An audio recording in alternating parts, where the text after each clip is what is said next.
Allah Subhanahu wa ta'ala. Bedah buku 35 kisah saat maut menjemput. Bukunya mana Pak Ustadz? Ada bukunya.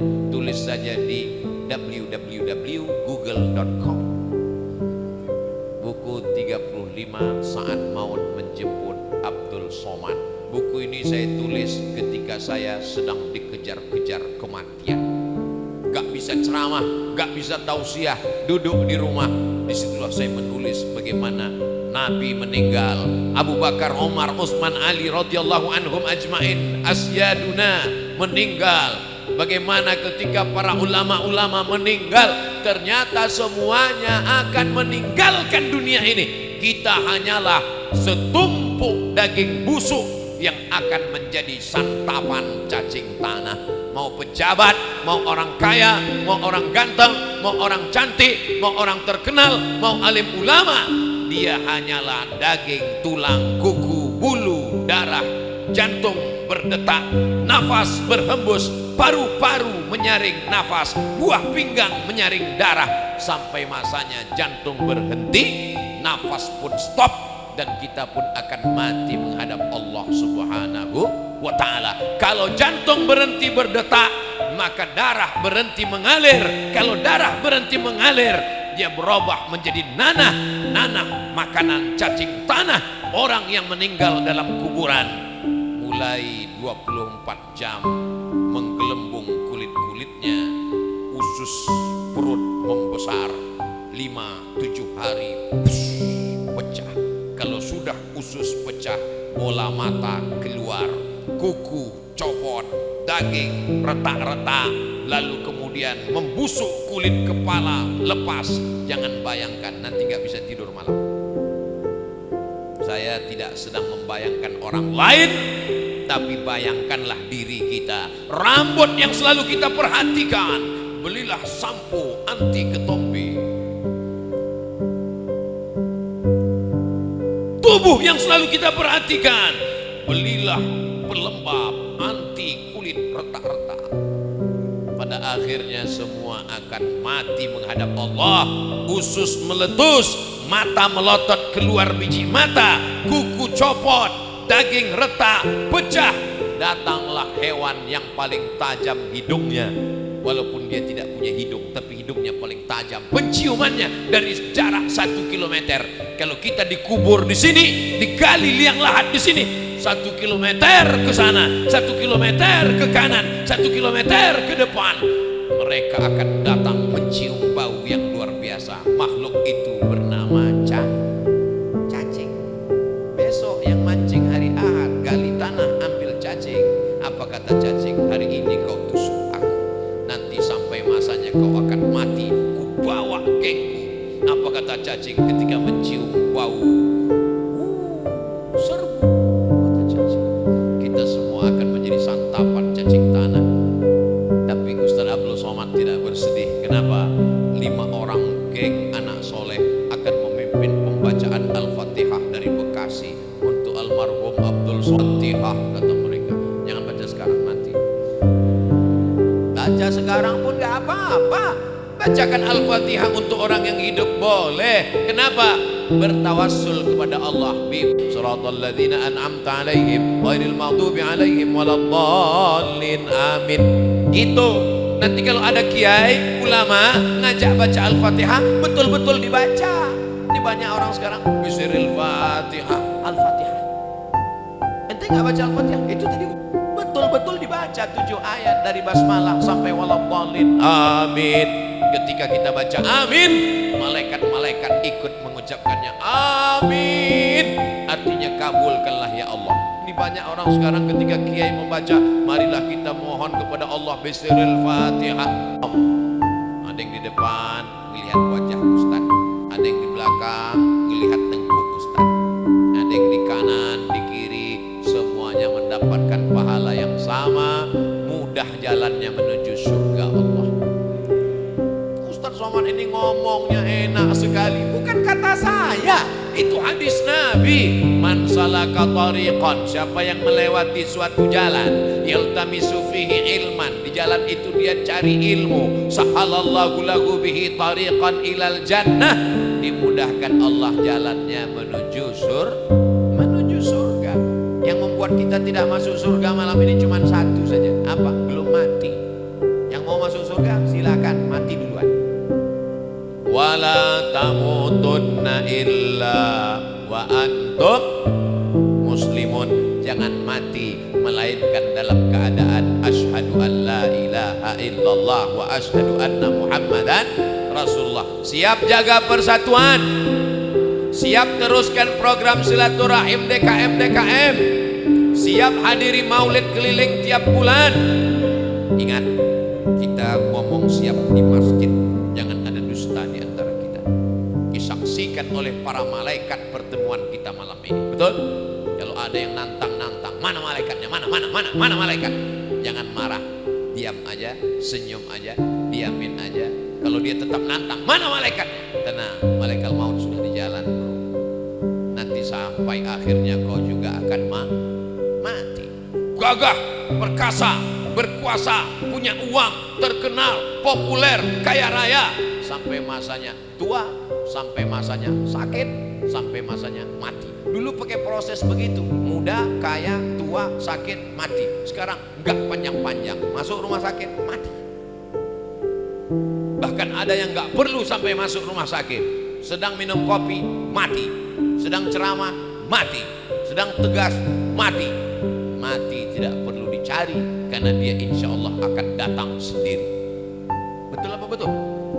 Aina ma takunu, dimanapun kamu berada, yudrikumul maut, kematian akan mendatangi kamu. Walau kuntum fi burujim musayyadah, walaupun kalian berada di dalam kotak yang dipaku. Begitulah perbuatan orang musyrik jahiliyah dulu. Dia buat kotak, kemudian dia paku, dia masuk ke dalam. Ditanya sama temannya, kenapa kau bersembunyi dalam kotak yang dipaku? Mudah-mudahan aja malaikat maut gak bisa masuk. Siapapun akan mati menghadap Allah. Michael Jackson masuk ke dalam kotak hampa udara, berharap tidak mati, mati juga. Semuanya akan menghadap Allah. Tinggal lagi apa yang akan kita bawa menghadap Allah. Ini pelajaran yang kedua dari buku bedah buku kisah saat maut akan menjemput. Wa kafa bil mauti wa'iza. Ada nasihat yang tidak bersuara, ada nasihat yang bukan khutbah, bukan ceramah, bukan tausiah, bukan tazkirah. Dia diam 1000 bahasa. Nasihat itu bernama mati. Siapa yang menasihati Ustaz Abdul Somad? Gak ada. Gak ada orang menasihati saya sampai sekarang. Saya datang ke Kiai, tolong nasihati saya. Saya kalau tausiah, saya cari para alim ulama yang tua-tua, yang sepuh-sepuh, minta nasihat, minta doa. Mereka nggak kasih nasihat. Mereka katakan, ya Ustaz sudah tahu lah, sama-sama saja kita berdoa kepada Allah. Nasihat yang paling dalam, yang masuk ke dalam otak dan hati saya adalah ketika melihat orang mati terbujur kaku, yang selama ini dihormati, dibanggakan, dimuliakan, disanjung tinggi. Kalau datang disambut dengan baleho dan karpet warna merah, tapi lalu kemudian ketika mati menghadap Allah terbujur di ruang tamu dan tidak sampai 24 jam dibawa keluar. Rumahnya rumah dia, yang membangunnya dia, yang beli tanahnya dia, yang cari arsiteknya dia, yang mengumpulkan uangnya dia. Tapi kalau sudah meninggal dunia, sejengkal pun di rumah itu tidak ada yang bersedia menampung dia. Tempatnya tetap di TP, tempat taman pemakaman umum. Ada rumah yang dibangun, ada rumah yang dikendalikan, ada rumah yang diatur. Sekian tahun nabung untuk buat rumah. Rumahmu berapa harganya? 3M. Wow, hebat sekali. 3M, 3 kali minjam. Ada rumah yang tidak pernah kita lihat, rumah yang tidak pernah kita jenguk, rumah yang tidak pernah kita pedulikan, tapi kita akan tinggal di sana. Lebih lama di rumah kita atau di taman pemakaman umum? Saya tanya sekali lagi, lebih lama tinggal di rumah yang kita bangun atau lebih lama di kuburan? Lebih lama di kuburan.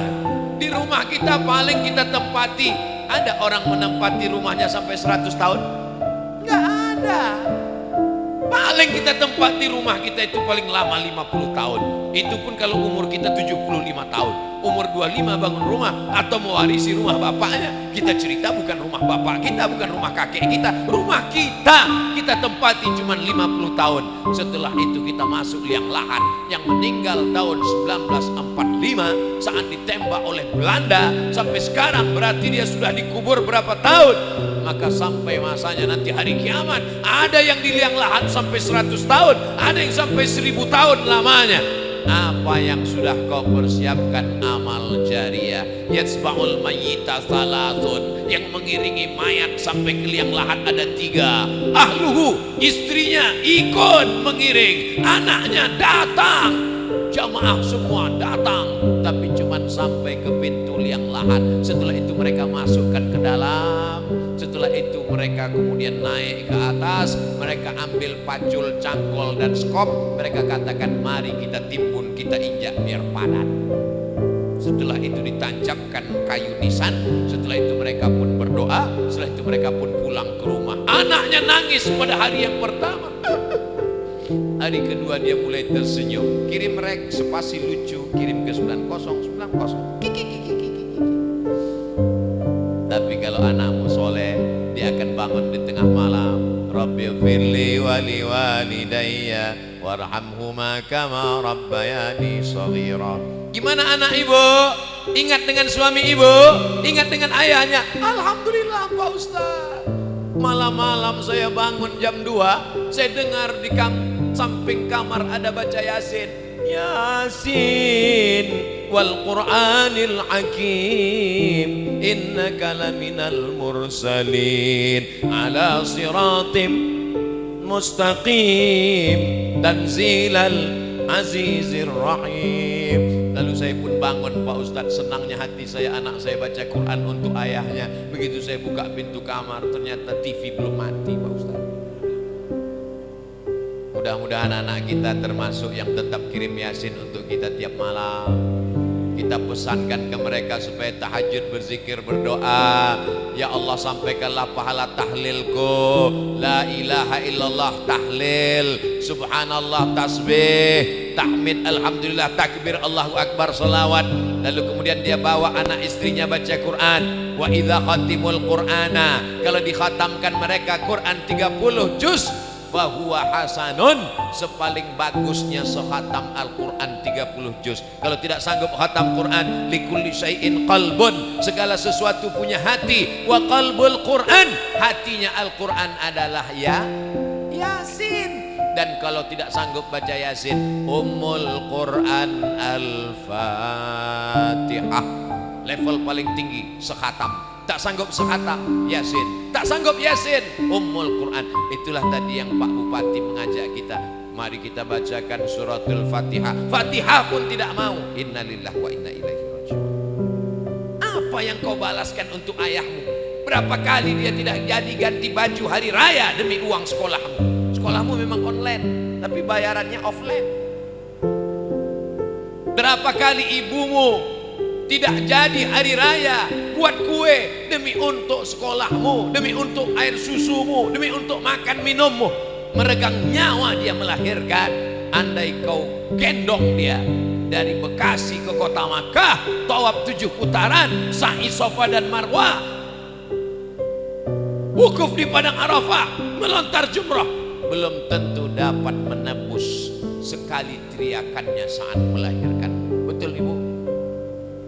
Ternyata ibu tidak ada yang teriak waktu melahirkan. Kenapa? Dia pingsan di operasi. Lahir.